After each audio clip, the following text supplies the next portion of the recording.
Tarmoqlarda mana bu pingvinni videolari trendga chiqib ketdi.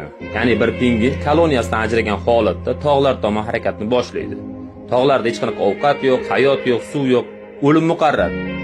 Lekin bu video ancha oldin olingan, bu hujjatli film. Lekin nimaga aynan hozirgi davrda trendga chiqdi? Buni sababini qisqacha tushuntirib berishga harakat qilaman. Buning oddiy sababi bu pingvinda odamlar o'zlarini ko'rmoqda.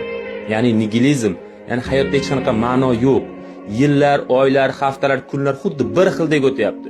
Shunchaki ertalab tong sahar turamiz, ishga boramiz, kech bo'ladi, 3 mahal ovqat yeyiladi va hayot o'tdi. Ertangi kun ham shunday, hafta ham shunday, oylar, yillar ham xuddi shunday. Ya'ni hech qanaqa o'zgarish yo'q hayotda. Gohida bir farzand tug'ilib qolmasa yoki qanaqadir tadbir bo'lmasa, yangi yilda mushaklar otilmasa, yillar o'tganini bilmay o'tib ketaveryapmiz. Mana shuni pingvin ko'rinishida aytib bermoqchiki, biz o'zimiz boshqachamiz.